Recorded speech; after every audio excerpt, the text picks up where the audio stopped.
I'm sorry. Yes, I'm sorry. we are live. Let me get on. Hey, everybody, welcome. It's Thursday night, 11 o'clock Central. I know it's a different time for some of you all. But anyway, welcome to the Wolf's Den. I am Lady Wolverton. Everybody just calls me Jen. And you can find me on Facebook because I'm old. And I accept friend requests from anybody that I can tell is into Game of Thrones, that if I've seen you around in chats or whatnot. But we're going to start off with one of our guests, our special guests tonight, the Broke Black Man. Hey all, Broke Black Man 94 here from Broke Black Man 94 YouTube channel. Here to talk about Game of Thrones with you lovely ladies and gentlemen.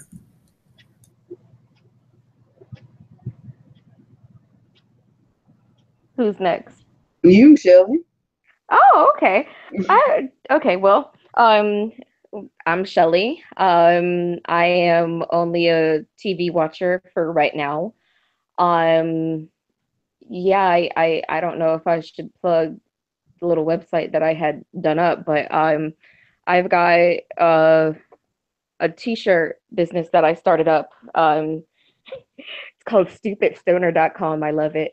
But I have a lot of work to still put into it. But yeah, that's currently what I'm in, and I'm also getting ready to do some Reiki energy work as well, but that's down the pipeline.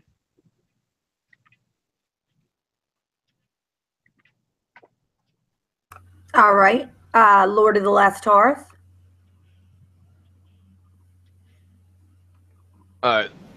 Hi, everybody. How you doing? It's Tony, Lord of Last Hearth. I'm glad to be here with everybody. David, I've been with numerous times in streams.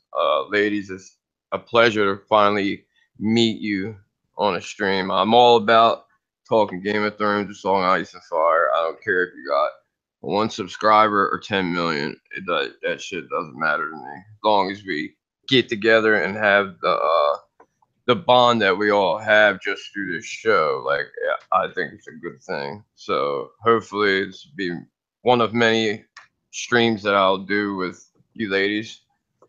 So that's all. I hope so too, Tony. And here. That's how I feel as well. It's not about quantity. It's about quality of the conversation.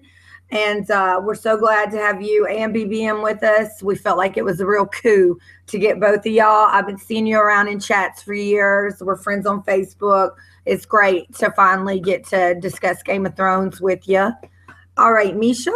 Hello, everyone. This is Mischa Houston. I want to give a shout out to my cousin Lynette, who is a great Game of Thrones fan. And I also want to give a thank you to my 2 wonderful guests on the show, BBM and the Lord of the Last Hearth. Thank you, BBM, for joining us. Thank you, Lord of the Last Hearth, for accepting my friendship request on Facebook. Thank you so very much. And if you want to check more of me out, check me out on Facebook underneath Mischa Houston, or check out my YouTube channel, Mischa Houston. And I will be doing more of my Elaine Sample chapter, my Elaine Sample chapter review come tomorrow. Yeah, you guys, Mischa is becoming a really talented at her videos and stuff. I know you just got to work at it. But what we normally do is put together some things you want to talk about or whatever. I wanted to just first bring up this, and I don't even know that we can 100% even reference the books to the show. Of course, we heard George R. R. Martin say that the books and the show are a separate entity. I know you guys have all probably read that, here or there or whatever, but it does seem like they do give some references to the show.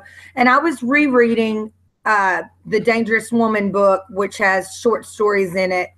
And one of them is by George R. R. Martin called The Princess and the Queen, which is the Dance of the Dragons, basically. And Daemon Targaryen said to somebody when they were talking about going to war, it is a hard thing for a man to be a dragon slayer, but dragons kill dragons, and that's a fact. Ask any maester who has studied them, and they will tell you that. So, with this week's episode and the Night's King getting a hold of a dragon, I think that's the shit done got real. Let's just put it that way. So, anybody have anything to say about that? Yes, I do.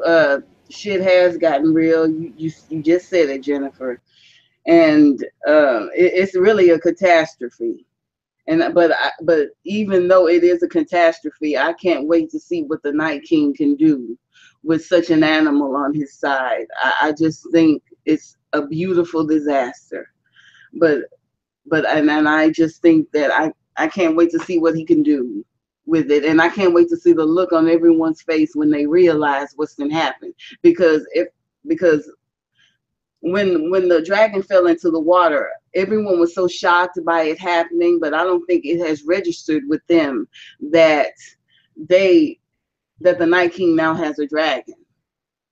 All they see is that the dragon has died. It hasn't registered just yet.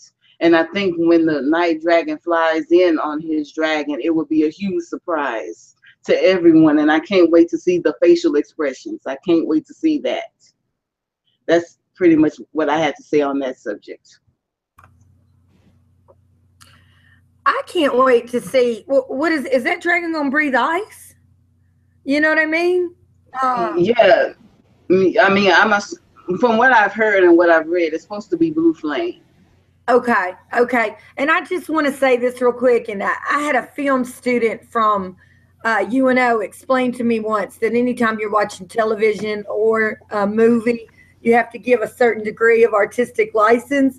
But the Night's King just had those chains like they were jumper cables in the back of somebody's car. Yeah. The question is, where do these chains come from? It's like, did he even know that he was going to go get a damn dragon? I mean, I got a set of jumper cables out in my 96 Ford Taurus hoopty, but shit. I mean, and it wasn't just one chain, it was several. I mean, I guess he's got a Smith White. Thank God it was not Gendry. What's even crazier is how did they get down to the bottom of that lake to wrap the chains around? Or they have scuba diving wipes or something? Like, I don't know how that happened. Very true. That is the weird part of that is that all of a sudden you just have like I don't know, at least a good 100 on each chain rope, and they're sitting there and they're pulling it, and I'm sitting there looking like, okay, so how is it that they were able to get the actual dragon if it's underneath all that ice, and how did all that ice even get covered over there that quickly? And how is it that you just have all these like, what is it? Do you have like a hoopty in the back or something that you have all those chains in? I mean, I don't understand where all those chains came from. Is it magic or I don't. Real quick, Felicia has joined us in the chat. You guys know Felicia from Trial by Trivia and whatnot. We all know her from the community. Welcome, Felicia. She said magic. Magic. I hope it's magic because I mean, honestly, that it made no sense. But you know, just for Felicia, I'm gonna change my name to Lady Mormont. I think just because she loves Lady Mormont so much. See, I see that Dan and Dave are just getting to the point where they just want to end it, because if you look like going off the chains, like if you remember the Battle of Blackwater, like Tyrion had to get every smith in all of King's Landing and the surrounding areas to build one chain for them to corral all their ships in when Stannis came. So for the Night King to be walking around with 5 football fields length of steel rope, I don't know. It was just like a bunch of plot holes are happening more and more now. Yeah, and it's just like the whole when they were walking behind the wall, how Lord Beric Dondarrion says how Jon looks nothing like his father, when 1,000,000 times it's stated he looks the most like Ned out of all the true-born children. I think they're just trying to rush it now just to get it over with. Yeah, you know what, Tony, I didn't catch that, and you're right. As a matter of fact, it used to get Caitlyn's gall up, the fact that Jon looked more like, in fact, I think it's even in one of the books where she thinks to herself, out of all the children, he looks the most like the Starks, him and Arya. Oh, Marie is in our chat. Hello, Marie. Welcome.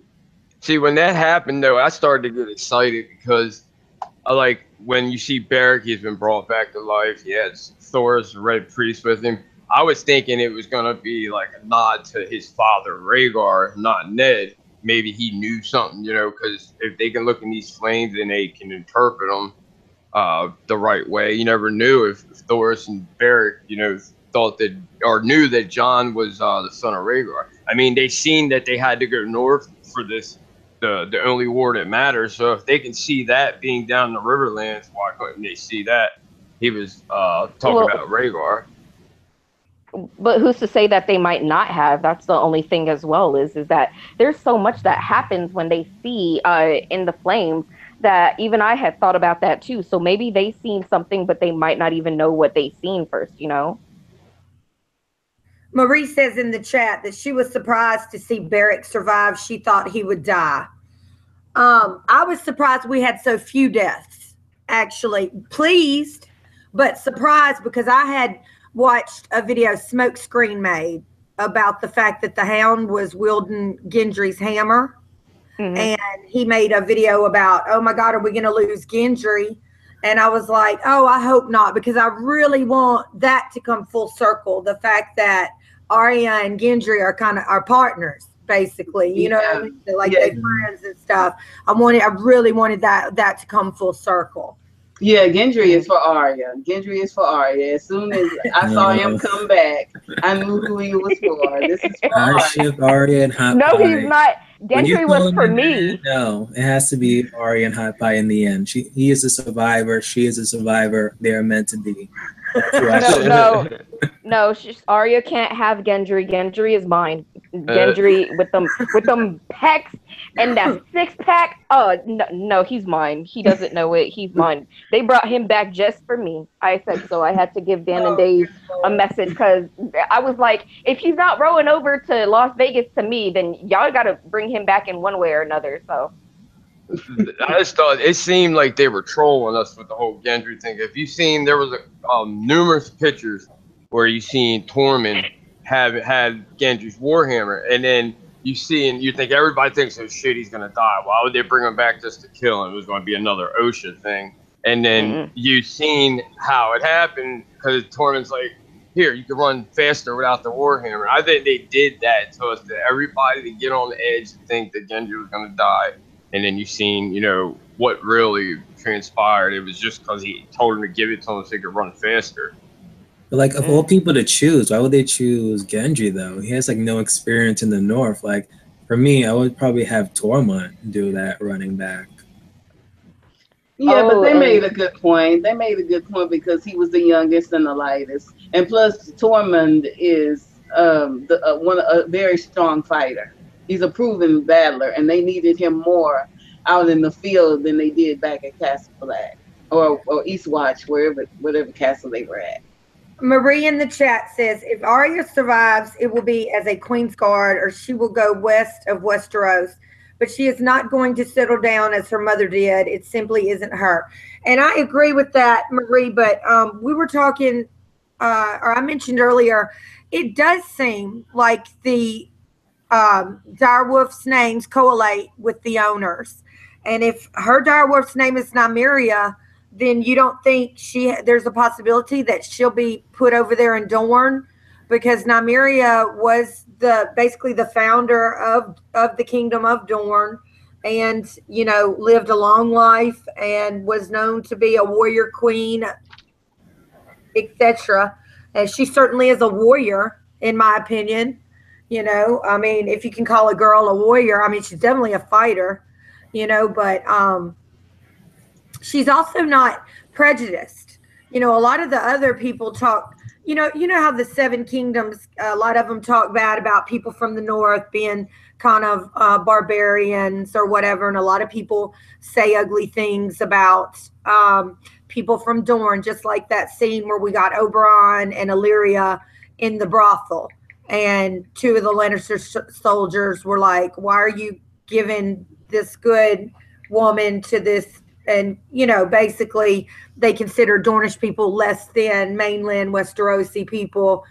Um, so she would fit in, is my point, because she's the type of person who gets along with just, good people, period.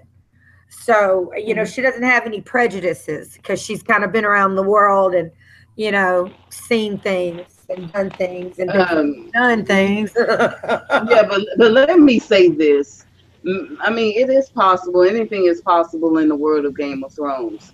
But after this episode and the previous episodes, it really proved to me that Arya would be a horrible ruler. I don't see her Yep. as a great ruler at all. I mean, she wanted to kill the people that's trying to help her, that helped her get back Winterfell. What kind of ruling is that? I'm sorry. I know it. I know she's a beloved character, but in my mind, she's just crazy. She's a Well, lunatic. she's kind of ruthless now. I mean, for her, see, I don't really see her even being able to sit long enough to even rule a place because she just more or less she's already tasted blood and she's tasted that power. She knows where her strengths are and she pretty much offed like a whole family of the phrase in one get-go. So she's getting, I don't know if I want to say that she's cocky, but she's getting to a point where she knows that she has skill and she wants to probably keep going and see how much more she can wield at. So I don't see her with the right mentality. But then you have to also think like in between all of the children that are there now, who would really be decent enough to kind of stay. And so I know Arya because she's just kind of made for it. Bran is really kind of out of touch. Arya is more like just into kind of just killing. So I don't think she would have the. Okay, you meant Sansa. You meant Sansa is really kind of made Yeah. for. Yeah, Sansa is kind of made for taking that role, and it's either between Sansa or Jon because I mean, even Well, though her Jon, daughter's name was Lady, yeah, and she's the Lady of Winterfell, and the role does suit her. yeah, So, Yeah, but it seems kind of horrible that her wolf was killed by her own yeah, that's father. okay, Marie's going crazy in the chat because Marie has a really great video out on the fact that she thinks those girls are setting Littlefinger up. I agree on that point. And even if they're not at this time, I think at some point Bran's going to set them straight, and they're going to realize that Littlefinger's a problem and he has to go. mm. Man, So I can't wait for that, boy. I don't like Littlefinger at all. He's creepy to me, and it's like I got a daughter, and it's hard for me to look at him like look at Sansa like that. Like he literally is always calling to catch a predator. And that's what he reminds me of. They're gonna come over with a 4-pack of wine coolers and some Twizzlers. You know what I mean? Like he's just creepy. Tony, excuse me, Lord of the Last Hearth, don't be talking about my sweet Peter. I am a fan of Peter Baelish. I will love him until the end. Don't be talking smack about But it looks my like sweet it Peter though. Mischa, you gotta come on Team Gendry. You gotta come on Team Gendry. I mean, you got to. I mean, oh, just when it comes to the whole Baelish, oh my God, I don't even want to get into Lord Baelish. I just let me shut I up. just hope Arya and Sansa are just like playing Littlefinger right now because it just looks like he's kind of winning right now. So unless they're just building it up that he's supposedly going to win and then just like kill him off. I think that the game against Littlefinger will happen in the last episode, the 7th episode. But as far as these previous ones, as I just typed in the comment section, they know nothing. Yeah. They know nothing. Moni G's in the chat. Welcome, Moni. Love you, Yes. Moni. Welcome. Thank you for coming, Moni G. But as far as Littlefinger goes, he's winning it right now. As Jennifer said, it's gonna be Bran. It's gonna be Bran that brings it all together. I can't believe he didn't. I can't believe he didn't figure it out sooner, because he's been looking at images and visions of Ned. Ned this, Ned at the Tower of Joy, Ned at Winterfell, Ned here, Ned there, Ned everywhere. He hasn't figured it out yet. Either Well, he's it's either in that. pieces, or he has seen it, but he's just not occupied on it. He's more focused on the Night King coming down. That's the only thing that Bran seems to be focused on. But it's like Bran. I hope Bran like send Uncle Ben to help John. If not, I don't know. Again, like what Marie said in the chat, like why did they bring Bran back? A bit of visions from the Night King marching down. If not, for what? We have a question. Oh, go ahead, Jennifer. Go ahead. No, babe, you go ahead. I like questions. Okay, we have a question for Felicia Alana. Do you guys think that we'll get Flashback Sunday? I'm sure we will. I hope we do. I hope we do too. We haven't had a flashback this year, have we? No, but you know that they did cast someone for Rhaegar Targaryen for this season, right? Yeah, I did hear that like months ago that they did. So I was like, are they doing that for like next season or so, or what? I don't know, but I know he's hot and he has that long man bun, and I was just like, yes, I could take that as Rhaegar. Oh my god. So yeah, I'm sorry. Hormones. The man bun. It's like we've seen it with Doors, then we see it with the White Walker. It's like it's man bun season or something. I didn't get the memo. He did have a top knot. It's for the fangirls like me. We have a certain fetish for man buns right now. I don't. I really don't. You know what? My hair is long. I don't have a problem with guys who have long hair. That's cool if you have long hair, but I never want a guy that I go out with's hair to be prettier than mine. That's just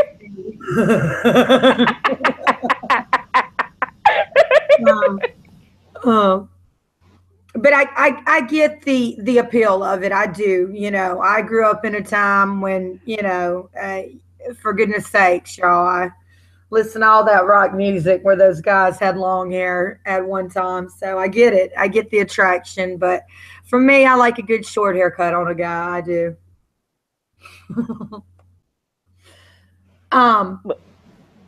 What about Sam, y'all? Where is Sam headed? Oh shit. He better head wherever Jon Snow is, because I just want that Gilly line to be actually just like be revealed. Like, yeah, you're Rhaegar's son. You're not truly a Stark, even though he said earlier, I'm not a Stark, but he was raised a Stark. So hopefully she brought those, like, whatever school she was reading, bring it down with her. And like Sam looks at it and says, oh my gosh, it's like the gnome. And then she's going to have that dumb look like, yeah, I said this earlier, but you just ignored me. You know, we need that scene.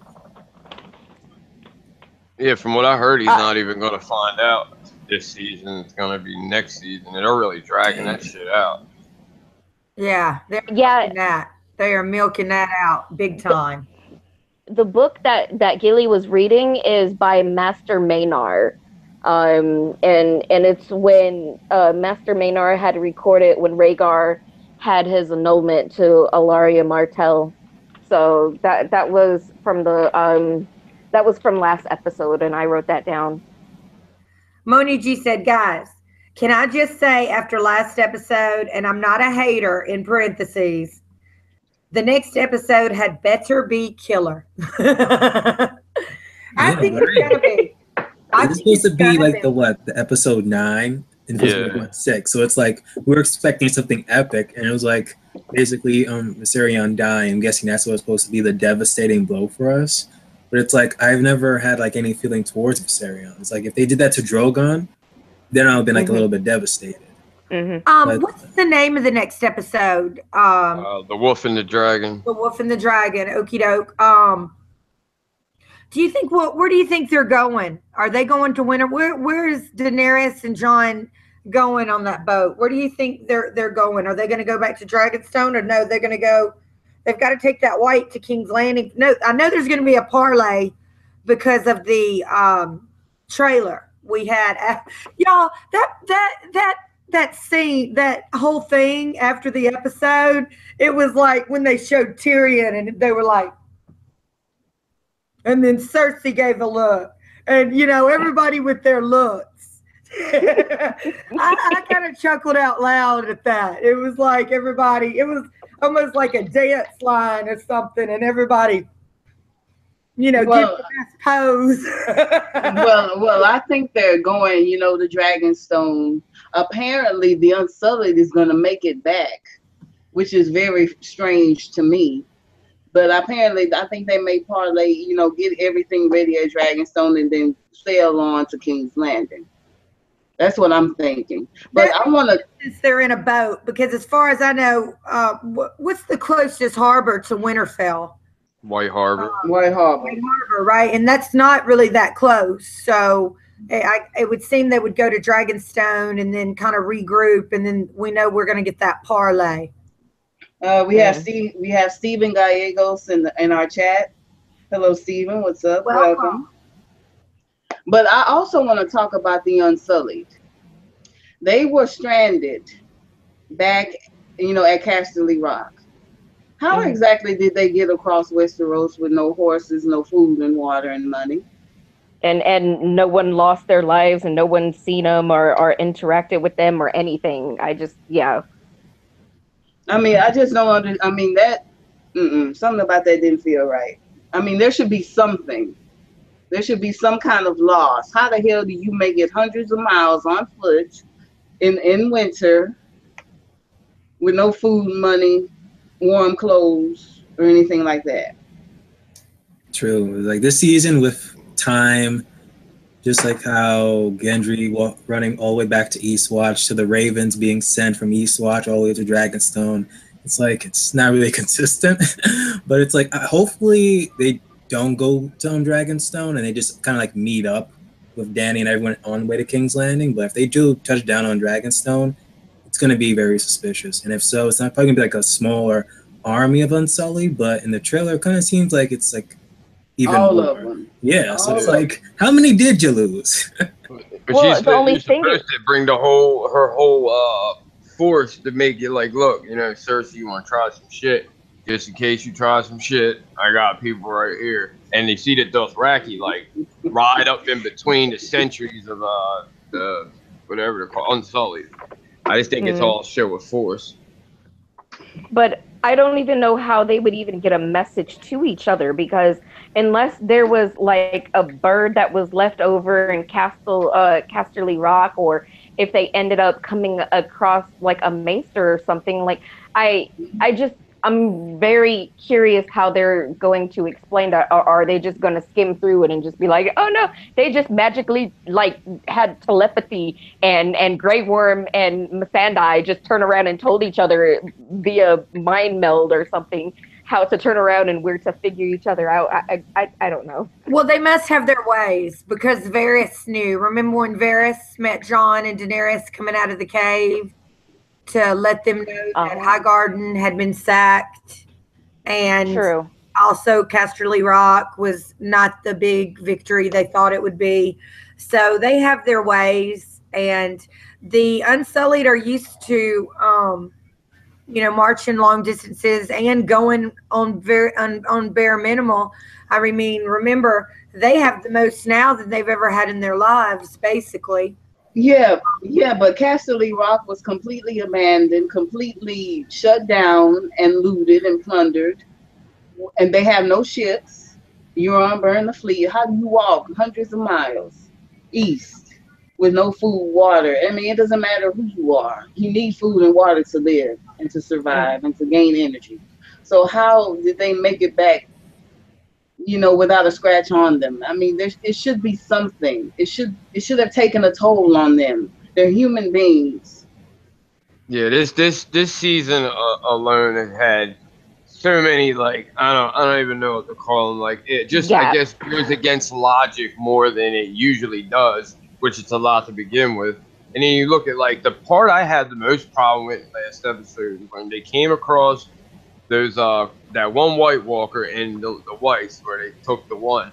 All right, Jon literally dispatched this White Walker with no problem. But then if you look back at Hard Home, he got his ass kicked. Like, he was spitting up blood. He couldn't get a hit on him. Like, this guy, he had no problem taking care of. And then I understand, like, if the whatever White Walker raises whatever whites, they're under control of them. So if they die, they die. But why did all the other whites go down when he went down but that one white? Why would he have that one lone white that he didn't control? It was like they're just trying to put whatever they can in real fast to make it work to get to where they want to get it. Exactly. It's the timing period for the season. They just say, okay, eventually he has to kill this White Walker and get the damn white. So they just speeded it up. If we had a little bit, like 10 episodes, maybe it would have been like a longer battle. Yeah, it has felt sped up. In fact, and so much has been revealed and happened, and it makes me think back to seasons past, like that time Bran was basically right there and John was right there, yet they didn't run into each other. If that had happened this season, they would have definitely run into each other. You know, that's how it feels to me, like things you want, you're like times when you've wanted things to really come to fruition and they've really dragged it out. This time they are dragging nothing out. Stephen in the chat said that he has a feeling that something weird. He has a weird feeling about Winterfell plot this week. I think we're going to get a twist. I think we are too. And Marie in the chat, she has a really good video out on that. And I agree with her. What I think the twist is that the Stark kids are going to all end up playing Littlefinger. And I think we may even get Littlefinger's death next episode. Yeah, it seems like it, even though I don't want it to happen. But it seems like, yeah, he's pretty much done, which is very sad because as a fan of his, I just felt like he brought so much to the show. I don't think the political game is over just because the White Walkers are coming in. Mm-hmm. And I think there could be more to him and his storyline than just him sitting, leaning up against the wall, making faces. True. If anything, he can always team up with Cersei because it doesn't appear that she's going to die this season. Mm-hmm. So if anything, at the last resort, if he does like sneak away from execution, he can somehow just like manipulate Cersei and team up with her. Mm-hmm. Well, he better hope that Cersei just doesn't even kill him right there. Definitely. He does have the army of the Vale so far, so it's like that could be like his bargaining chip. Like you need an army, you got the Vale. The season BBM definitely. Yeah. But y'all, do you guys think that she's going to end up getting with Euron and possibly even passing the baby off as Euron's? That's what I was thinking. Something happens at the parlay and Jamie switches sides. Yeah, because I mean, it was kind of knowing how Cersei is. I really do think that the reason why she just jumped on Jamie like that is so that Euron is going to want to have a child and want to solidify him becoming the king. And so she turned around and she filled her belly with Jamie. But the only thing is that her timing is, for one, is going to be off. And then for two, she also didn't even sit down and hide it. So that's why, to me, if she ends up marrying Euron might either A, try to rip the baby out of her his own self, or B, just end up killing her and be like, oh, you thought you were going to pass that bastard. Well, he is a younger brother. Let's not forget, Euron is a younger brother. And honestly, I think that would be why he would kill her is because she tries to do something and pass that child off as his, and he ends up finding out, and he's just like, okay, well, let's rectify this situation, and there we go. Bye, Cersei. We've got two guys here on the panel. How would that make you feel if you were with a woman, even if it is somewhat of a political marriage, and she's pregnant with somebody else's child and then tries to pass it off as yours and you find out? How would you guys feel about that? You want to take it first, Tony? Yeah, I'd probably be pissed, but it's back then it'd be so easy to, because it isn't like you can take a paternity test or take them to Maury Povich to find out. So, I mean, I guess it happens. It's easier, to to be done in that kind of medieval time setting. But yeah, I would piss any. Hopefully, it would piss any man off, or you just don't care enough. Yeah, for me, I would definitely be pissed. But in the Euron, I don't even think he would even like care as long as he would like just simply just be married to Cersei. But just like what Shelly was saying, like I wouldn't be surprised if he actually just killed the baby. But it's like back to the prophecy. It's like, will she even give birth to the damn child? You know, Magpie was like, you're gonna have like 3 kids. So it's like it's still confusing me there. It's like, is she pregnant or is she not? I'm still thinking that she is pregnant, but it's like either the baby will die from childbirth or something Well, miscarriage or something. but the only thing is that Cersei only asked, will I marry the king? And she was only asking questions about her marrying the king or having the king's children. So technically speaking, that prophecy, if it doesn't have anything to do with the king, then there could be some wiggle room for her to actually have another child that's not a part of the prophecy. And if she does have that child, the child will have blonde hair. I think Euron is smart enough to see that that won't be his baby. True. So I agree with BBM though. I kind of think he wouldn't really care because his goal is he tells her all he wants is the Iron Islands, which is what she wants to hear. But I think Euron's goal really is to have everything. Yeah, it's like either Cersei will end up killing Euron after the wedding, or Euron killing Cersei. It's either one or the other. I kind of wonder if Euron might actually turn around, kill Cersei, and then do some incest himself and rape Yara and make her bear his child, kind of deal, so that he solidifies himself as having an heir to the throne as well. You know. Oh God! Stop! Look, this incest mess. This is Game of Thrones. It's Game of Thrones. I mean, honestly, like they kind of play that whole thing and so many different angles, and so that's why I was like, I don't really see the reason why he would keep Yara unless he's trying to do something. Either he's going to sacrifice her or he's going to use her as some kind of a status, and that's kind of it. I mean, why else would he have Yara? And we haven't seen if he killed her or if she's still alive, and if she still is alive, then why would she be still alive? If anything, just to taunt Theon and out of hiding or something. That's like the last very thing. Okay, we've got some comments on the chat.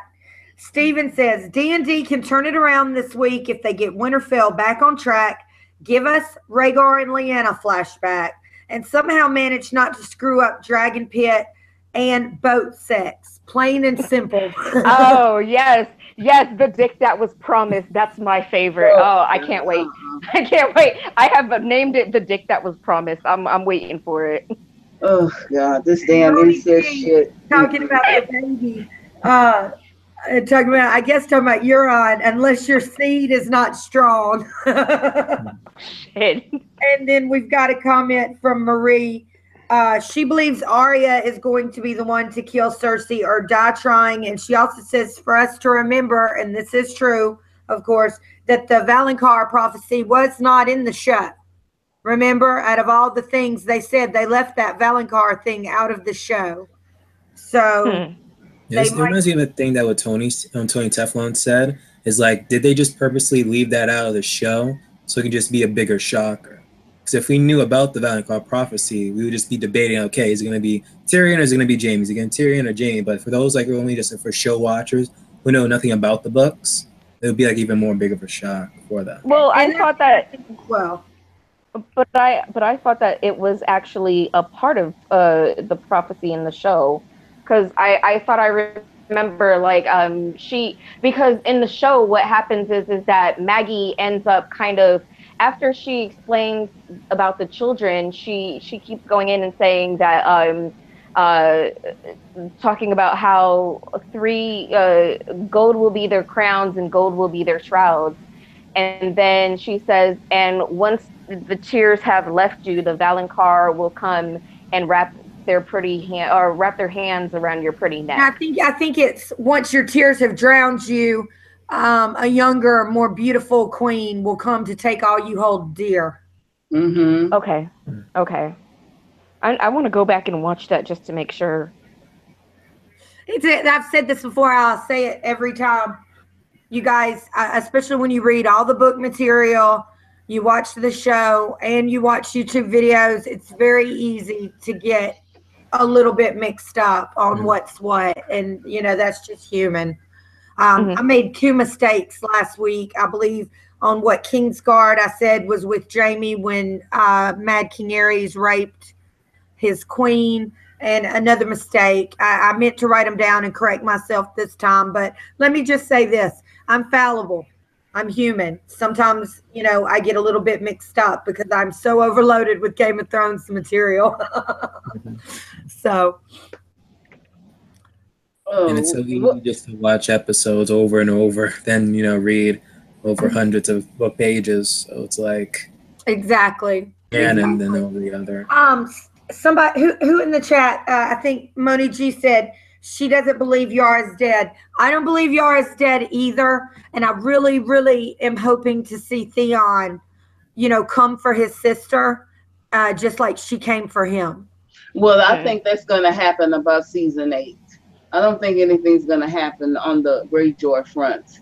For this last episode of the season, it's going to be his season 8 story. Well, do you think that the Ironborn will even be there for when they do this parlay, or? Yeah, I saw Theon there, so I'm guessing that Yeah, the other ones will be there I too. think Theon was there in the trailer. Yeah. Okay. Okay. They think they might show us like Yara being tortured or something, just so it can just be a reminder that she's like the That she is prisoner. still alive. That she is still around. I agree, BB. Because the only last time we saw her was like the Queen's Justice, and it's like we haven't seen either her or Euron since. So it's like, okay, so it's like maybe if we had the 10 episodes, we probably would have seen something. But like again, it's like shorted and then just like cut it out. Do you guys think Euron has cut out her tongue as kind of like is that what they call Easter eggs? Like to the book? Yeah, like as in Victorian wasn't the dusky woman's tongue cut out? Yeah. Well, I mean, it's certainly possible. It's certainly possible that he would do something like that. He's sick enough. He's crazy enough in the show and book. So yeah, absolutely. I mean, I think it's possible. I can't, cut it, excuse me, not cut it out, but count it out. I can't count it out. I definitely think she's alive though, 100%, because I believe the Ironborn are a little bit like the Dothraki in the fact that they follow power. And I believe that he would think that it would serve him like, look, I have what some people went against me and followed her as the heir. Look now, she's no more than like my slave, type situation. And probably, does awful things to her. Well, I mean, absolutely. I mean, he certainly would show her off in front of everyone, like from the story of old. If anyone has ever read that book, check that book out. Yeah, he would show her off to the world, humiliate her, make her do the walk of shame. I mean, maybe even. That's what the Caesars used to do, or back in Roman times, that's what they used to do when they used to conquer. When they conquered the Gauls, that's why Cleopatra killed herself, because she knew that Augustus Caesar was going to basically, during what they would call the triumph, when they would come back in the city with their plunder and stuff, they were going to take her, because they took her sister at one time when she was married to Mark Antony. They took Cleopatra's sister and had her in chains and everything and paraded her in front of the Roman people, and that's why she killed herself, because she never wanted that to happen. But I think probably he does stuff like that with her, like kind of almost how Ramsay treated Theon, but not even that much. He could walk around the castle freely at a certain point. I think she probably can't go anywhere except for like on that leash he had her on in the episode of the Queen's Justice, something like that. Yeah, Marie thinks that he will rape Yara. I mean, it's certainly possible. Oh gosh, I don't know. I hope not. I hope not, Marie. Let's talk about Danny and Tyrion's part of the episode. They were Oh sitting, yeah. yeah, they were sitting by the fire talking about power and talking about Cersei. And I think he's trying to check her behavior for the parlay. He feels that she's become impulsive and rash. And I have to wonder, is he truly on her side at all after what happened with the Tarleys? I wondered that too because the way that she was, I mean, I could see where he might have been trying to tell her, look, you just kind of tone it down a little bit. Like maybe the talk with Varys might have just sunk in and he's kind of trying to figure out a way to calm her down. But then when she sat down and and he was talking about all the arrows that were flying at her, and she was like, yeah, but none of them touched me. And he was like, but yeah, how easy would it be for one of them to pierce your heart? And she's like, oh, so now you're sitting down and you're planning my death. And he's trying to go back and say, no, but we have to kind of think about the future. And if you would have someone that would be your heir to take over after you. And she's just, the way that she was coming at him was just like, it sounds like you just want me to kind of die. You just kind of want me to end up failing or something. Like she doesn't trust Tyrion whatsoever right now. And I'm just kind of curious as to if there's something to be read in that, or just how that kind of came about. One thing I do like about Tyrion is that he isn't blindly kissing her feet. He's telling her things that she should know, things that she should prepare for, like her death. I mean, Hmm. death is very real. I mean, you win or you die. That's what Cersei said. And I don't think he's against her, but I think that he sees her in a different light after the Tarleys. I mean, I think he sees that she can go completely mad king if she wanted to, if she wasn't checked. And I think he's trying to check her for her own good. I mean, I think she Hmm. does need to be checked a little bit. I mean, that mess with the Tarleys, that could have been handled so differently.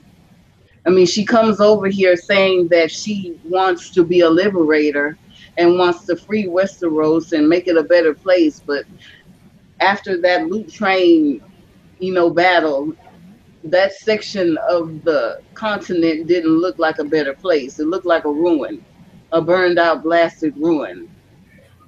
So, I Well, mean, just as far as me and Danny goes, I mean, I have a little bit of a problem with her philosophy. I think she's trying to have her cake and eat it too. Yeah, well, I'm not here well, to murder.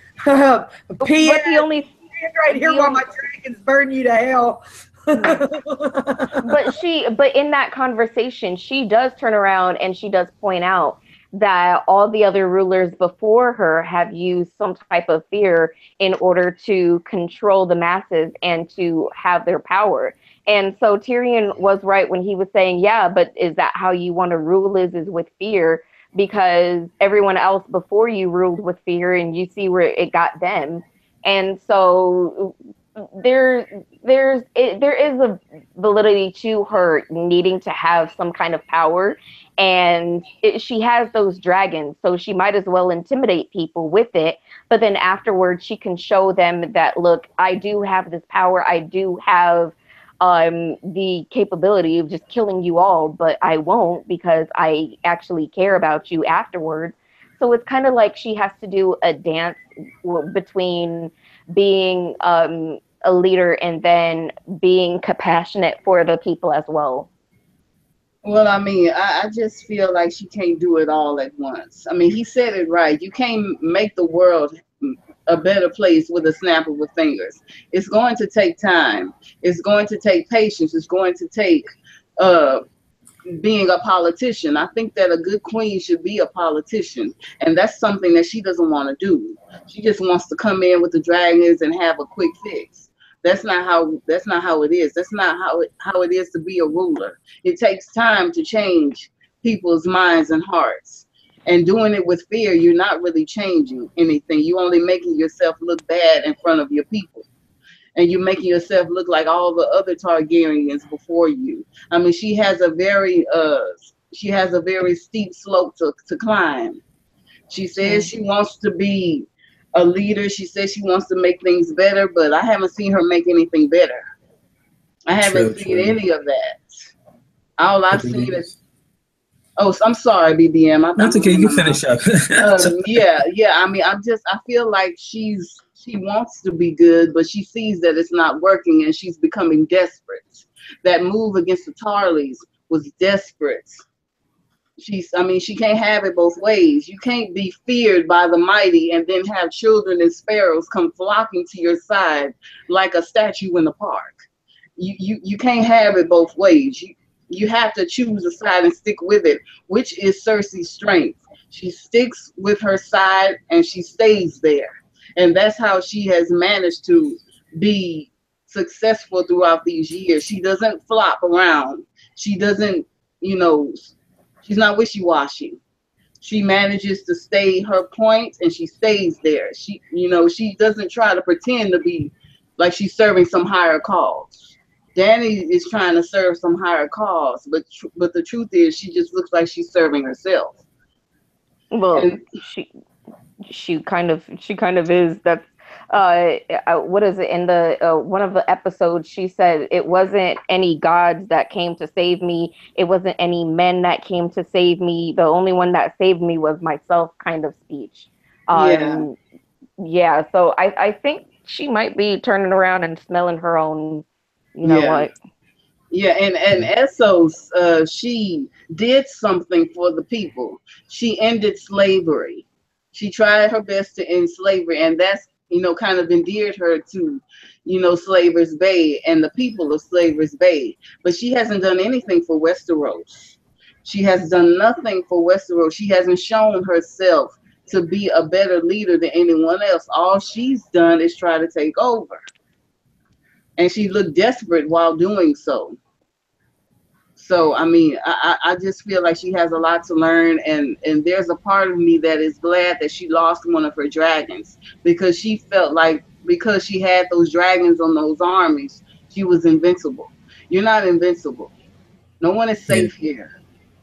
so I'm true. It's like I'm you gonna be both quiet brought now. excellent, you both I'm brought sorry. excellent points there. But like Danny's, like her arc is like very controversial here. It's like I what that scene between her and Tyrion made me think back of that previous episode where she like burned Randall Tarley and his son Dickon. It's like the way she did that decision was kind of smart, because even if she just like burned Randall Tarley and just not just Dickon, we don't even know if Dickon will one day like rise up and actually revolt against her, you know. Oh, well, And it's like the second one is that her wanting to like rule like with fear like those before her. It's like it's funny, she's being hypocritical. She says she wants to break the wheel, yet she's basically trying to take over the kingdom the same way. It's like she mhm, can't be like Cersei. Cersei again has to rule by fear because no one loves her, so she has no choice. With Danny, she can be loved. That's the same thing mhm, what Varys said. The same thing what Tyrion said. You can be loved, so you shouldn't be coming here just being ruthless, coming like Cersei.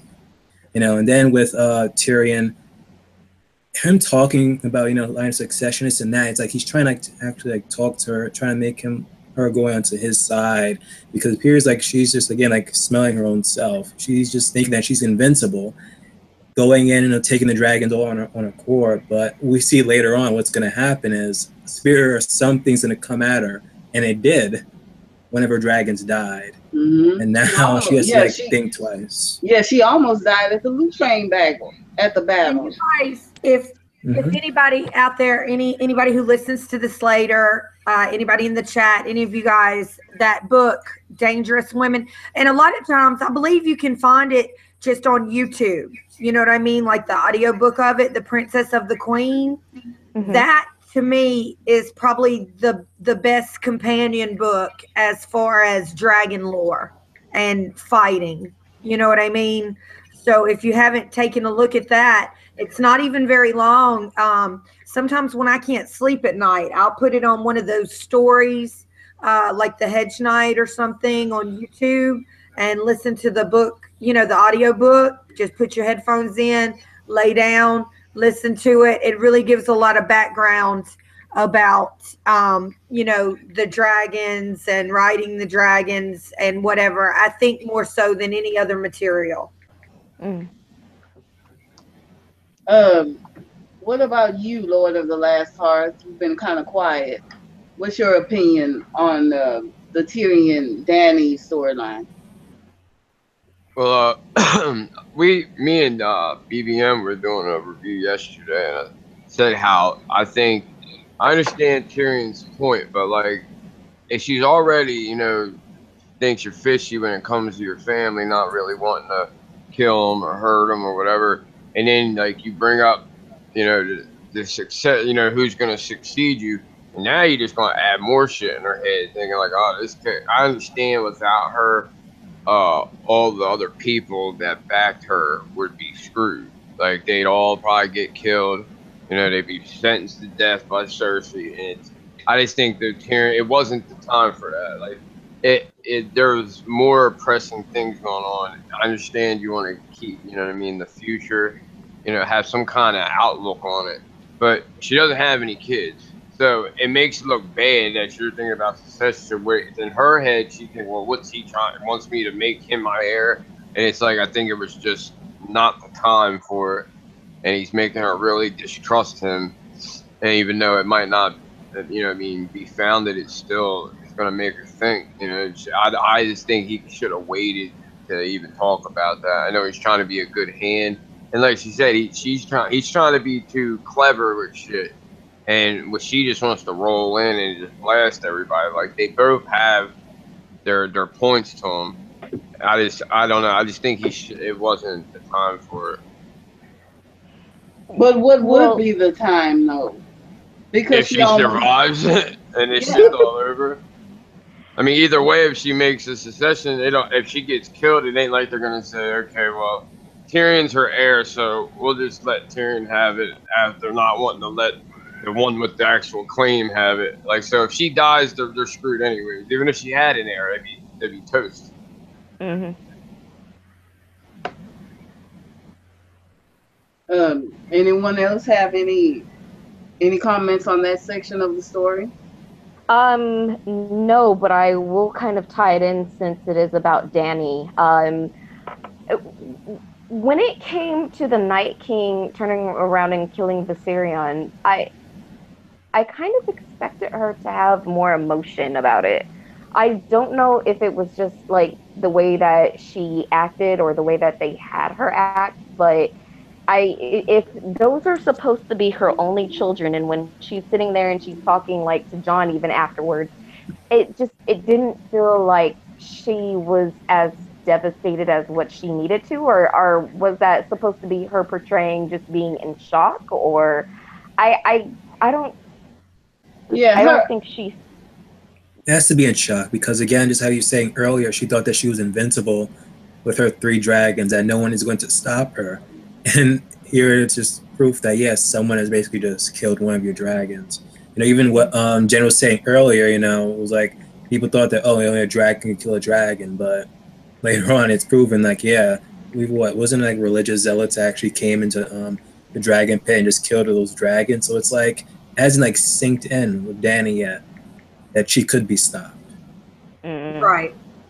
I I want to mean, it see was. if these have these White Walker like swords, whatever these little ice swords they use, what like significance they have because that javelin did hell of damage and Night King threw that javelin like a freaking Olympian gold medal, like gold medal Olympians, because Yeah, that shit was crazy. Like yeah, he did. he threw that shit so high up, he was in the clouds and shit. And I'm like, I'm watching him, guiding it with his hand and shit.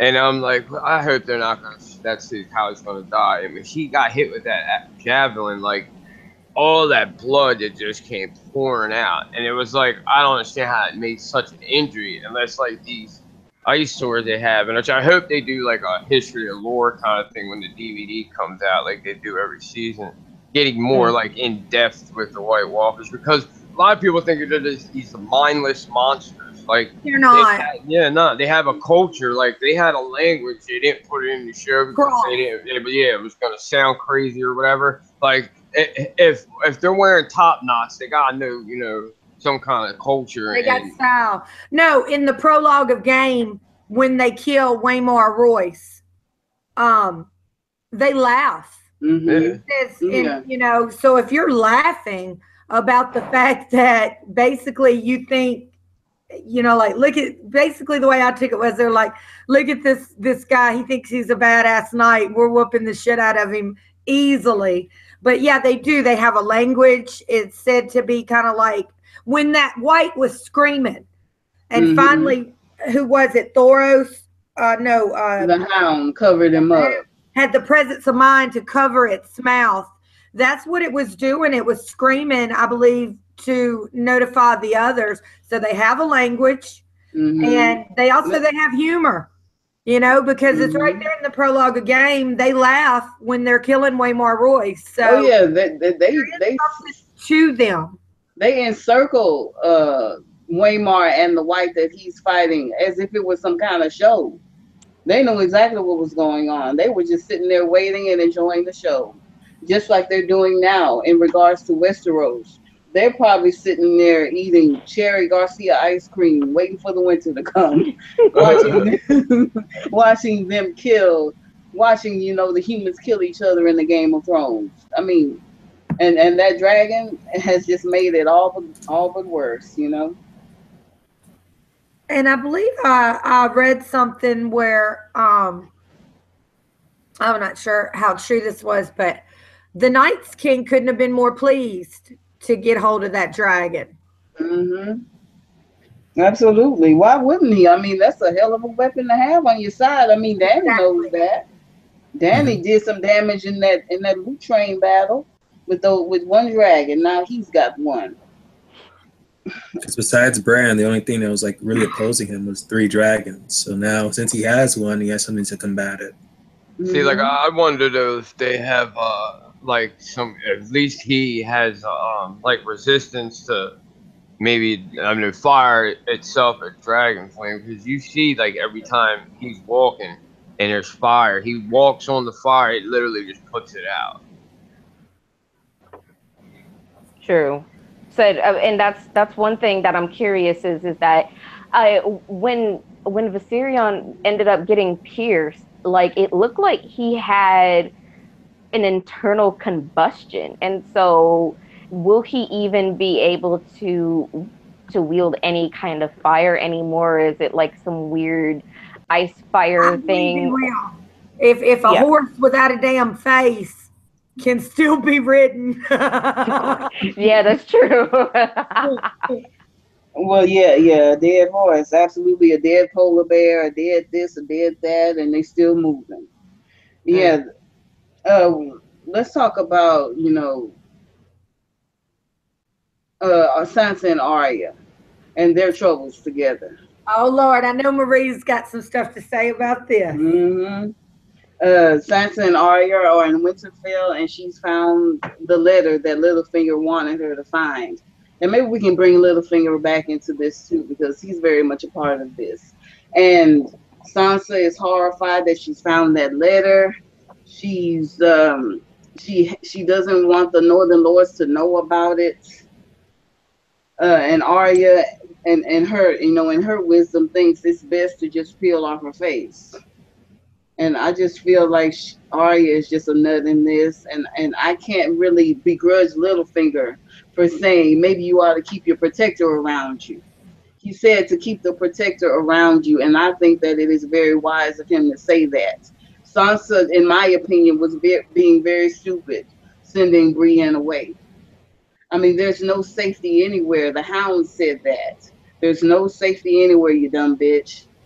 And he was right. There's no safety. And I think it's very unwise of her to send her guard away. So what does everyone else have to say about that? Well, I've said this 100 times, but Sansa's very pragmatic. And like she told Jon last season, you can't protect me. No one can protect me. No one can protect me, can protect anyone. And well, she apparently can't protect herself.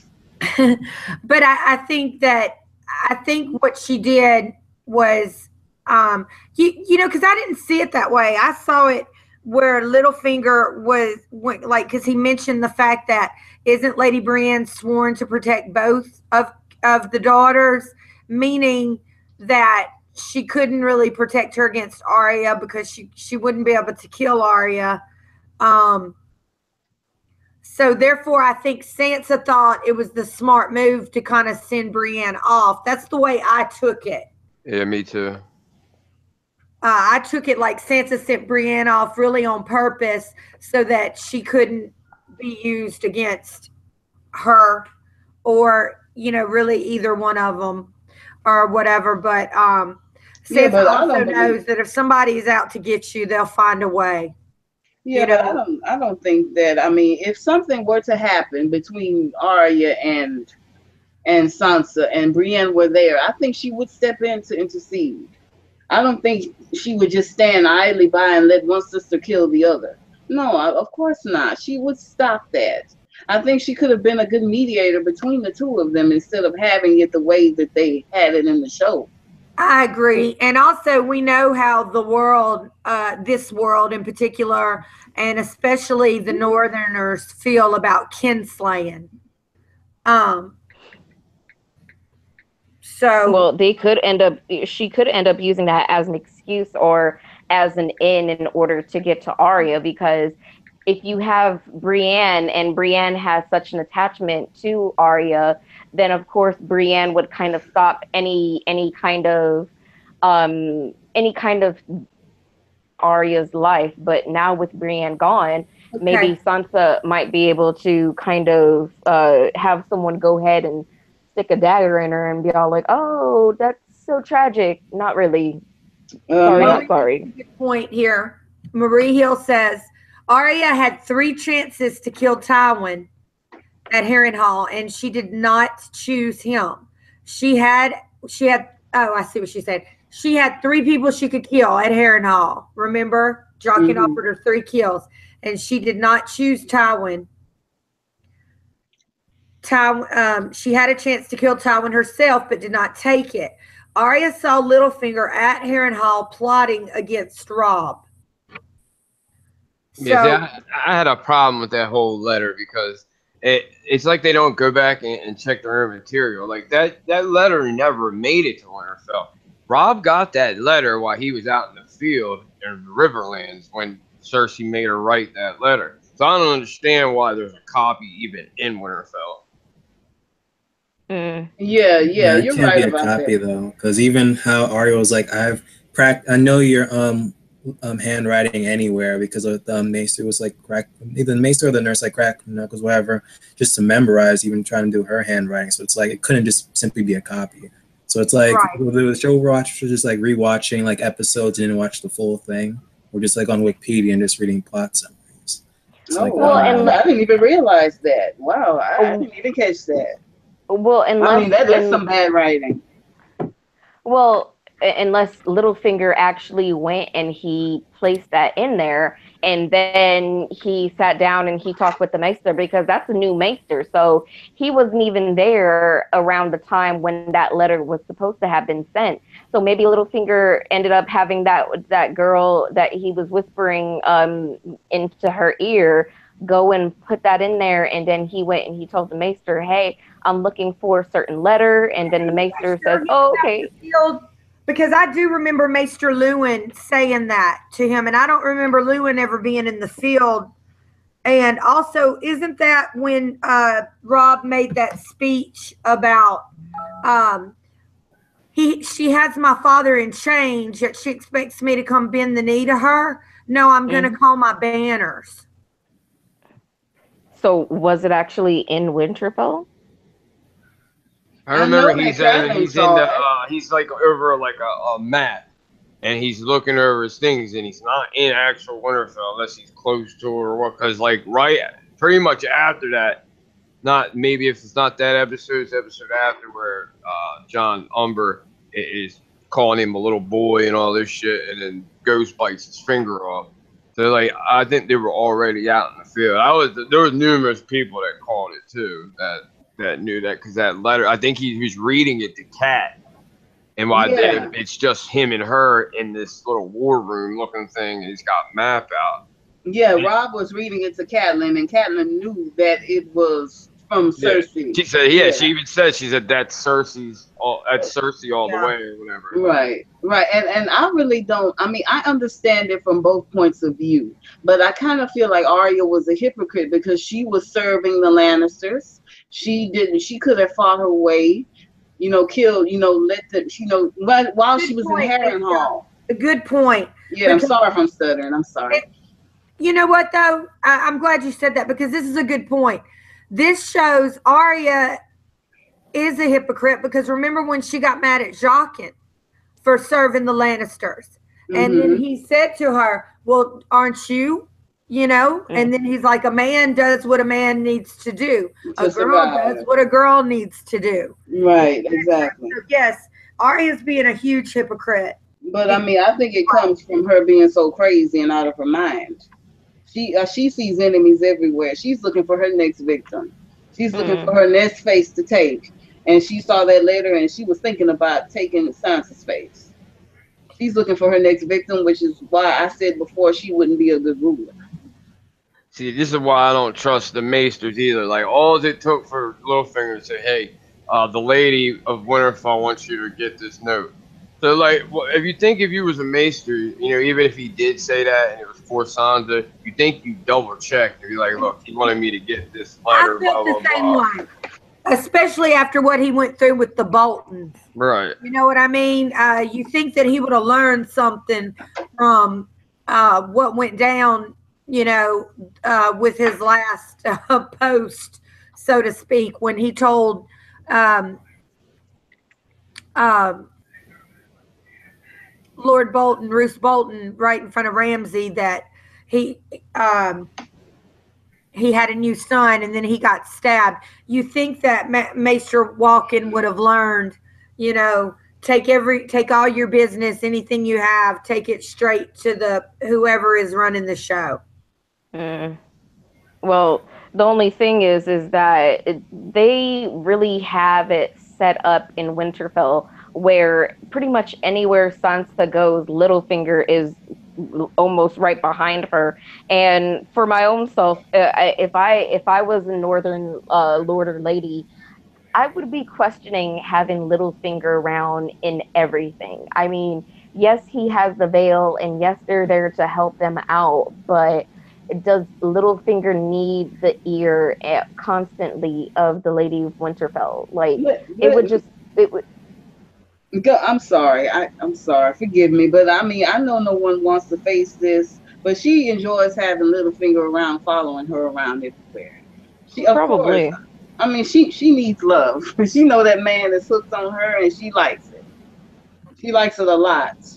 And I think the reason why she's so sad in the preview is because she knows she's gonna have to get rid of him and and all of what the affection that he gave towards her or lavished upon her will be gone now.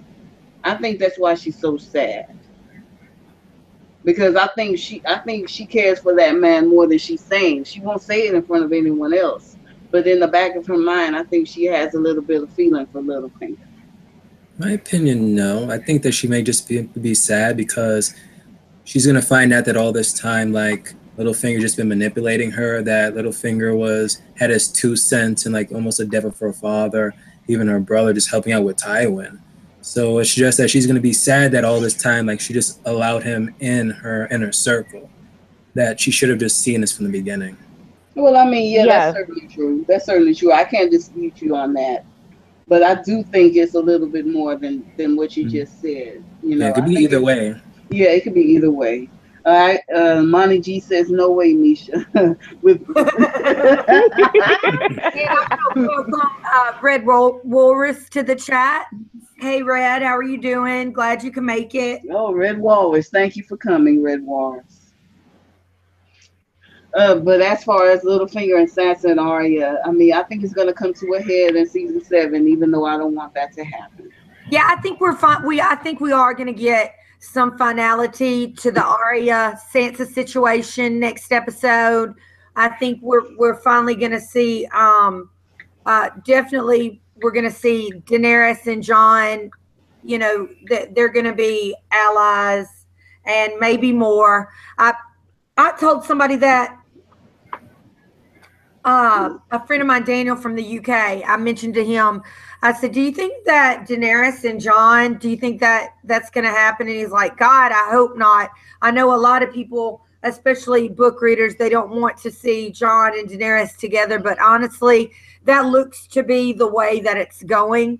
And one of my questions was, do you guys think, because I do, I think that if Jon and Daenerys got together, being that they both have that strong Targ blood, I believe that they could have a child. I believe Daenerys does not think she can bear any more children, and perhaps she couldn't with a common person, but I believe her and Jon are going to end up being a thing. It's not what I would have liked to have seen happen, but I believe they are going to end up being a thing, and I believe that she might end up getting pregnant by Jon. Yeah. I do agree. I think she's definitely going to. Yeah, she's Shelly's definitely already going shipping to. them together, and it's like if anything, if Jon probably is gonna have, if they're gonna have sex this season, they're gonna have a child through like conception, whatever, and then if Jon even survives this season, he may just end up dying in a type of sacrifice and killing the Night's King. But then Dany's gonna probably give birth to a child, and then she might die in childbirth, and like Tyrion might raise it. That's how I probably see it. Yeah, because if you look at, if you read the book, child, that's kind of how I see it going. Is that it ends up being Tyrion and Sansa, and Maria is adamant that that letter from Sansa came to Winterfell, and then Robb called the Banners. Pretty much. I have a question for him. I have a question. What about the Hound? Now, the Hound was also in the throne room killing Ned's soldiers. Would he be seen as a traitor as well? If they're gonna kill off Littlefinger because of Ned's betrayal, would they kill off the Hound too? Because he was very much in the room killing. He was hacking down. I don't think so, because he's helped both the Stark girls. I also want that reunion to come full circle. Also, Jon is one to pardon, especially if you've redeemed yourself. Just like he said to Jorah, well, I'm glad my father never did catch you, etc. Jon is one to pardon because he believes that the fight now is, the living against the dead. And as long as you have, made up for what you did and are now on the side of the right, Jon is one to pardon and forgive. Now, on the other hand, Littlefinger is somebody who continues and always will continue, because that's just the person he is. I'm sorry, Mischa. But like he told Sansa, his ultimate goal is to sit the Iron Throne. So he's never going to quit being, a conniver and a double dealer and basically play the Game of Thrones. But I have to say this. If he stops conniving and stops wheeling and dealing and, jet flying and all of that stuff, wouldn't he just be killed anyway?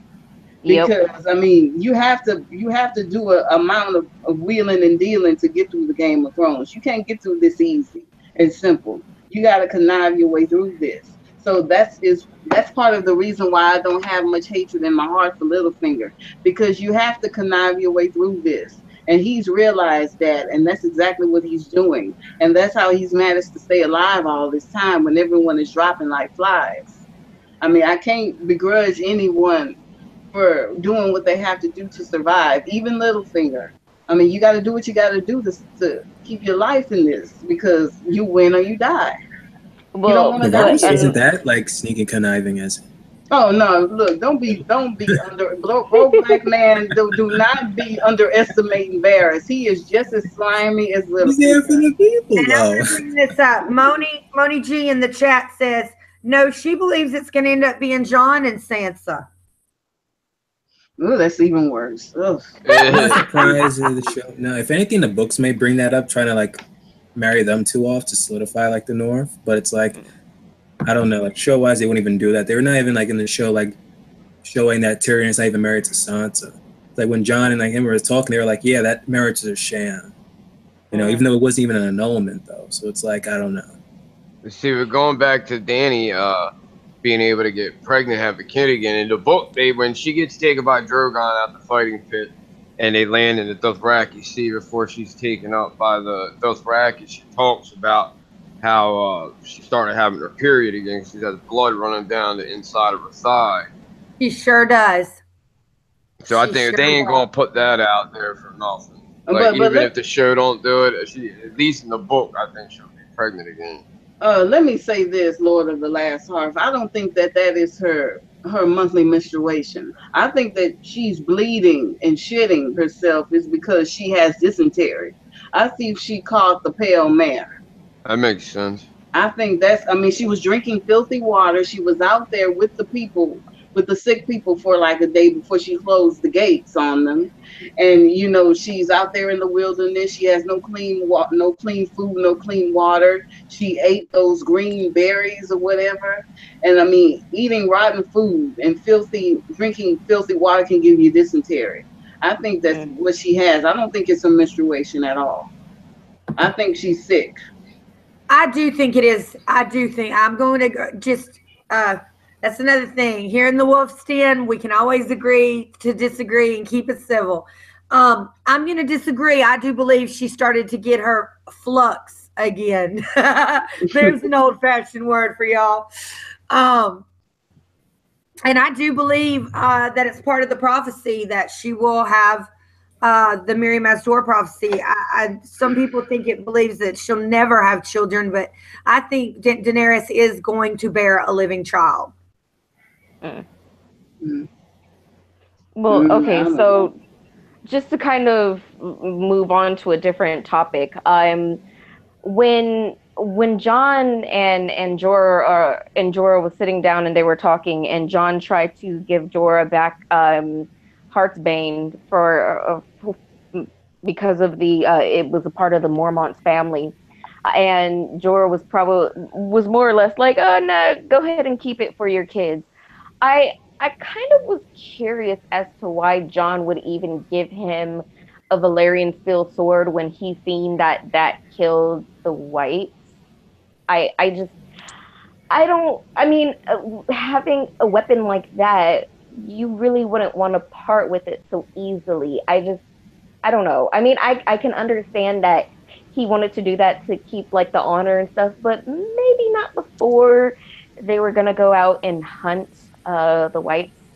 Maybe and after the fact kind of deal, but I don't know. I was just kind of curious about that. Because that's the person Jon is. Jon, just like he said about Ned, when they were walking and talking, he said, my father died on the executioner's block and he was good all the way through. Jon is good all the way through. And I think he would have just considered that the right thing to do. So he did. He offered it. And it kind of, missing that father-son bond type thing. I think it was just a gesture, and he also had a lot of respect for his father. I think that's just, Jon felt like that was the right thing to do. And that's, to me, that is so Jon to do something like that. So. Well, no, and of course it would be a kind of a Stark trait, but it's little things like that when you sit down and you look at the Starks, you kind of just sit down and you wonder like, oh, okay, I can understand where the sentiment comes from, but there's always something just off about the way that they rationalize things, because you're right. It was, as Marie says in the chat, it was reckless. Sometimes just like Sansa tried to explain to Jon, that she loved father, she loved Robb, but they both got killed. Please don't, I just don't want you to get killed. Sometimes, Jon's heart rules his head sometimes. For me, it was like the show was just trying to nod to us that eventually Jorah's going to do something honorable that, you'll just forget his like sins of his past. I think that's what it was. Jon might get a different sword eventually. Excuse me, y'all. Excuse me, but I got a message from Lord of the Last Hearth. He says he got to step out soon. So, Lord, do you want to give your outro before you go? Yeah, it's fine. Yeah, I gotta work early in the morning. So, We understand. yeah, I mean, I just want to say thank you for involving me on your stream. I Sure, appreciate it. anytime. It's great to talk to everybody for the first time, and hopefully, I'll see you ladies out in the future. I know I'll see BBM. Hmm. Well, So, I thank. hope to yeah. see you again too. You're welcome back anytime. Thank you so much for coming. Really enjoyed you. And you cracked me up with the wine with the Thank you. wine Thank you. coolers and To Catch a Predator. Oh gosh, it was so good to meet you, Tony. Thank you so much for joining us, and we really enjoyed having you. Have a great day. We're fixing to wrap it up here as well, I believe, because Yeah. BBM's got something tomorrow. We've been on almost an hour and a half. Yeah. Yeah. Thank you so much, Tony, for joining us, and you certainly welcome back next week. Absolutely. Thank All you right, so Thank much. guys. you. Thank you So, as well. all right, catch Take you care, guys Tony. Good night. later, David. All right. Yeah, I think that eventually perhaps Sean is going to end up with okay, why, on Game of Thrones they don't waste anything usually, in my opinion. And we got a big time screenshot on Sir Arthur Dane's sword. Now, I don't know if that means we're just going to see that sword again or whatever, or if perhaps John is going to end up with that sword, or if there's something to that effect. But I definitely think that Jorah is going to do something to redeem himself. And in my eyes, he already has. I mean, volunteering to go on that expedition, you know what I mean? Fighting against, in Oh essence, yeah. basically, the enemy of my enemy is my friend. So if you look at things kind of in that Sun Tzu war mentality already, then the North and then Daenerys camp are completely together against Cersei. So, Oh um, yeah. Oh yeah. Jorah has redeemed himself. I'll be right back, y'all. Hmm. okay. And with that, I really don't have anything else. Um, Shelly, Questions from the chat. If nothing else. oh yeah, there really is nothing else. Uh, BBM, did you want to make any points, or was there anything we didn't cover that you wanted to get out there, or anything like that? No, it was pretty much all the points were covered, though. It's just that, again, it's like him offering the sword was just like a simple nod. It was like that whole conversation that each and everyone was having in the beginning of the scene was like kind of like nodding, okay, what's going to be going down. It's like, especially with the Hound and that polar bear, it's like his fear with the fire. It's like it's kind of showing us that eventually, either this season or next, there's going to be a fire situation. He's either going to either conquer it and like save someone and end up dying in that process. I agree. I agree. Shelly? I just had one more. When Tormund was talking with John, and he was explaining how, and John was explaining how Daenerys wanted him to bend the knee. Tormund ended up saying, "Oh, well, that's because you've been hanging out with the free folk for too long, and you've seen Mance Rayder and how he never bent the knee, and he pretty much ended up causing all of his people to die because of that." So I was kind of wondering if that might have been Tormund's way of telling John, like, look, if this woman is as fierce as you say she is, you might consider just bending the knee and just making it easier for everyone, instead of just kind of being hard-headed and killing everyone. That still doesn't make sense though, because I remember like I saw the review of Preston Jacobs' video, and they compare the scene, and Mance Rayder was like, "This isn't pride. I don't want my people to die fighting this silly war that Stannis wants us to fight." And it's like John, he doesn't want his people or anyone to die in this silly war with Dany trying to take over King's Landing, And it's Hmm. still strange that it's just at the end of the episode, she literally says, "I've seen the enemy. I will help you with my armies." And he's still like, "Okay, I'll bend the knee to you." It just doesn't make sense there. that's kind of what I was a little bit questioning as well, is what that motivation for him to just turn around and did he do that just because He um wants the punani. That's why he did it. It is. It truly is. I think the motivation is this. Remember that speech he gave Ramsey Bolton when he said, "You're right. Thousands of men don't have to die today.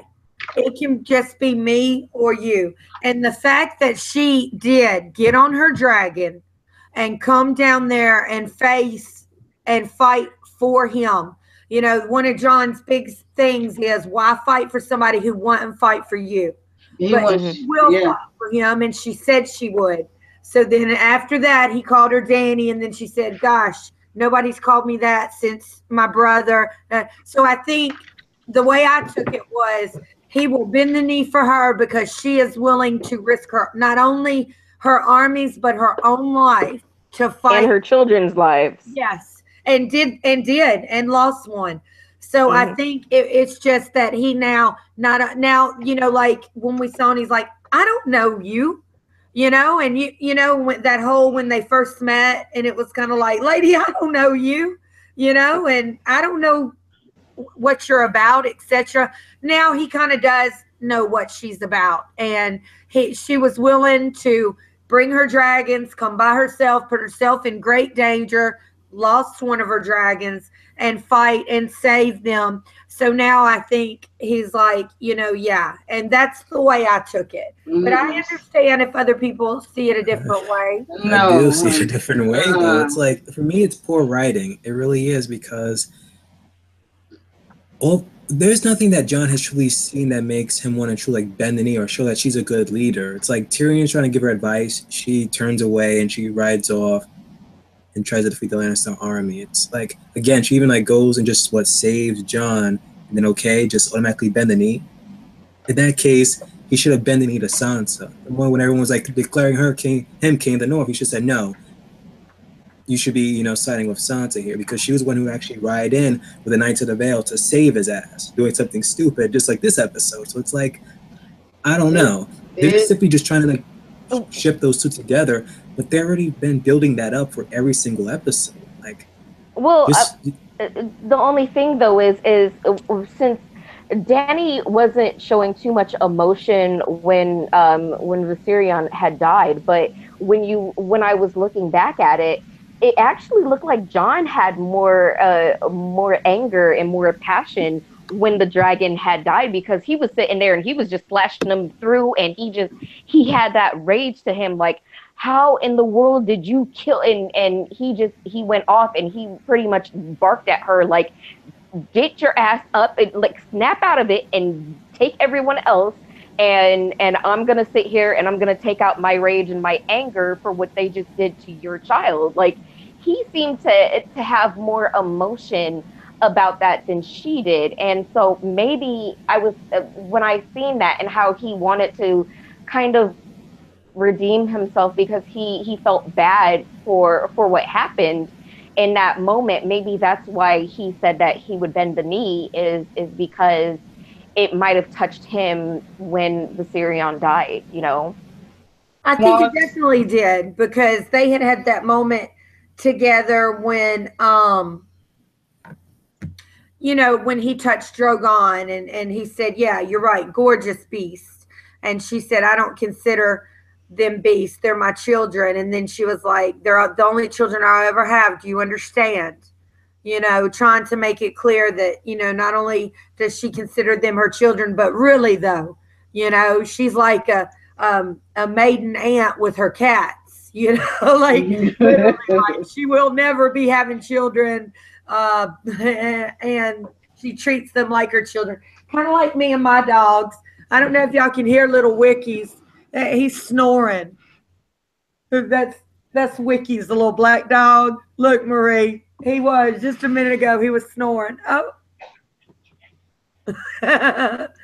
Baby, he is Rob Stark Jr. He's giving it all away just to get with his girl. That's what this is all about. Mm-hmm. He's become Rob Stark. And I don't believe that any of those Northern Lords will understand, no matter what. They're not. He just gave it all away, and I'm so disappointed in John for bending the knee. He had no business doing that. He was so wrong to do that, especially without consulting others, consulting Sansa and Arya and Bran. That's their home that you just handed off. The home that Rickon died for. The home that Sansa suffered for. The Well, I home. think she's going to take. I mean, she offered for him to be. She always had planned on him being Warden of the North, and still, though Sansa's technically ruler of Winterfell or whatever. I mean, I don't think things would just be as they had been pretty much. But Like there are some of like the no Northern Lords have witnesses to said. him saying that. So it's like, even if he comes and says it, she can always say, "Oh, that really didn't happen. You were just kind of like talking out of it because it's hypothermia." Right. So it's like they can really play around with that. All right, y'all. If nobody has anything else, I'm not sure what happened to Shelly. Oh, there she is. Hey, Shelly. Yeah, Does my anybody phone have anything they want to ask? I think it's only Marie left. So Marie, do you have any questions? And we'll try to answer them. Marie could probably tell us more than we could tell her. Yeah, exactly. Yeah, that's true. That's true. She has a comment, but Rod died as king of the North, and John gave it up without consulting the other lords, and he rules by consultation. Yeah, that's true. I mean, absolutely. I just don't. I just don't think it was right what he did. He has ruined the Stark credibility and the Stark name in the North, all just to get with Dany, and she had already, volunteered her services to the North. She saw just like what you said, BBM. She already saw the enemy. She knows it's real. She's taken a bad hit from him and the Night King and everyone else. And I just don't think he should have bent the knee. If he wanted to give up his throne, he should have given it up to Sansa or another Northern Lord. He never. Honestly, and to be honest with you, I really didn't see that coming. Like, I expected Daenerys to, believe him and offer to fight, and understand him then. But when we had that whole lovey-dovey moment, and he's like, "Well, how about I call you my queen then?" That surprised me as well. And I agree. I think Sansa's going to be a little bit upset. I can't wait to see how she treats. No, Moni's still here. Hey, girl. I have a comment. Yeah, bye, Red Walrus. Thank you so much for coming. And I also agree with you, Jennifer. What is Sansa gonna say? Especially after if she gets rid of Littlefinger. Littlefinger warned her that Jon was gonna screw you over, and apparently that's what he's done. And you know what? And when Daenerys gave that speech about I've been raped, I've been tortured, I've been this and that, and I survived it all. I drew a parallel of that to what Sansa's gone through, and it's going to go one of two ways. Either Sansa's going to be pissed and not going to be able to stand Dany, or either they're going to hit it off. Now, is there a chance that they might actually end up going to Winterfell instead of going to Dragonstone or King's Landing? I don't think so. The reason I don't think so is because you know how we're getting all this where they're hearing about everything going on everywhere. I think they will have to go because they will have to they're going to go to the parlay. I mean, we know that from the previews, but also no, I don't think we're going to get to see Daenerys and Jon in Winterfell. I think we might get to see something like that. Might be like the premiere, not whenever we get season 8. I don't even like to think about it because it drove me crazy as it is. This shit's making me a little bit crazy. True. From what it looks like, the only thing we're going to get at Winterfell is Arya, Sansa, and Littlefinger. I believe so as well. Yeah. I think we're going to get some kind of something's going to come to a head there at Winterfell with the whole Arya, Sansa, Littlefinger, and brand's going to play a part in it. That's what I believe. And then we're going to get the parlay to the south. And I believe that's what we're going to get. Mm. Are there any questions in the chat? Oh, I think we have one right here. Or are the writers creating a situation where Jon is free to become king of Westeros? Oh, that's kind of interesting. So he gives up his titleship so that he can end up maybe wedding Daenerys and live happily ever after. I don't know. I think that makes sense. And also, if we ever do get the big reveal, he actually does have a better claim than her. Yeah. But we have seen that the way the writing is going, it looks like Daenerys and Jon would probably end up together. So therefore, that would free up the whole northern thing anyway. True. You know. So. But y'all, that's really all I have. Thank you so much, BBM. Y'all, I met BBM a while ago. He's just such a pleasure. I mean, that's all I can say about BBM. He really is probably one of the most, if not the most genuine, aside from Marie, him and Marie, I consider to be really good friends and very sincere and warm and just good people. And just thank you so much, BBM. This is a small chat, but a proud one. Yes, I do want to say thank you to our guests tonight. I'm thankful that you decided to join us, and I hope that you come back next week for the finale. I hope we can get a good amount of people on the chat for our finale. Sure. Invited, send my way. I'm glad to join. Yeah, I don't have anything else. I think we talked about everything. Shelly, do you have anything else you want to comment on?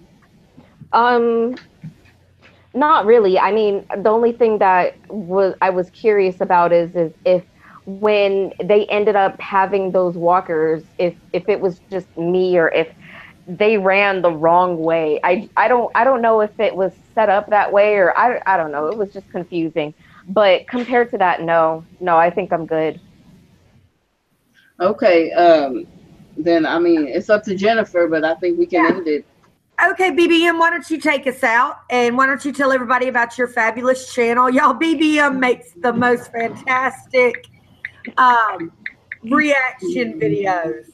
He will get you to watch a show you have never even thought about watching because his reaction videos are off the damn chain.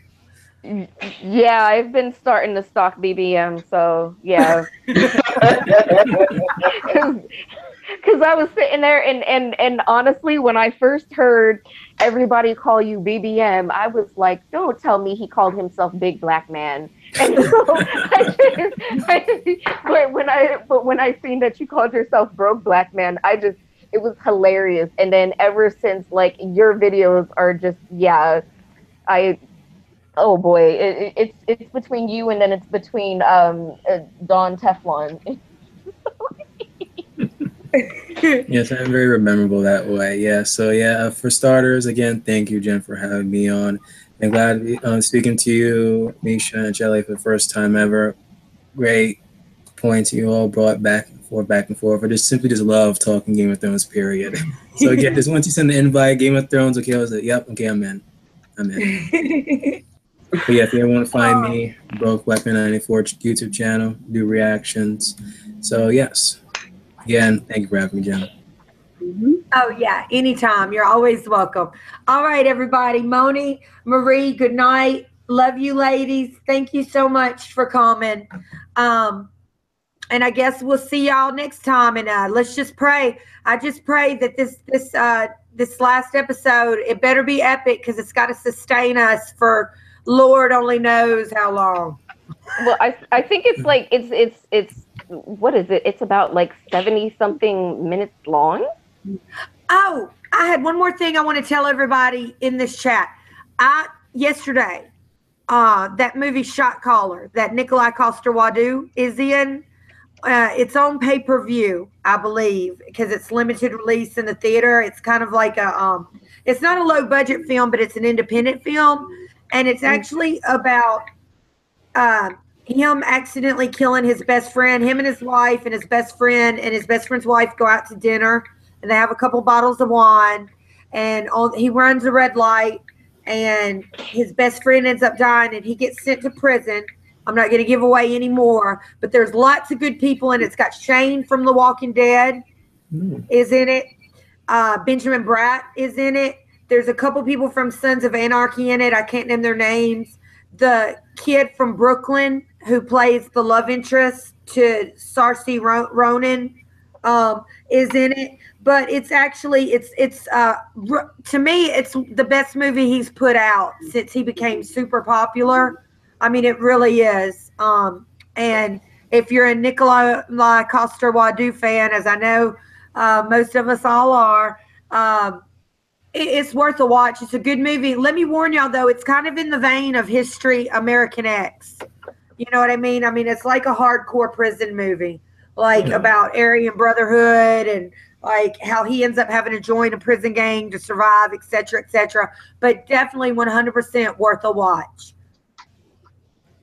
Okay, and with that, I guess see y'all next week, or some of y'all next week, and everybody have a great rest of the week. And woohoo, we're almost at Sunday. Man. 2 days and a wake up. Let me get a link. The last Sunday. I just can't believe it. I know. I want a link. All right, y'all. Bye, y'all. Good night, everybody. Good night, Moni. Good night, Marie. And thanks to Felicia, Red Walrus, Stephen, everybody who came by. All right. Bye. Bye. Bye-bye.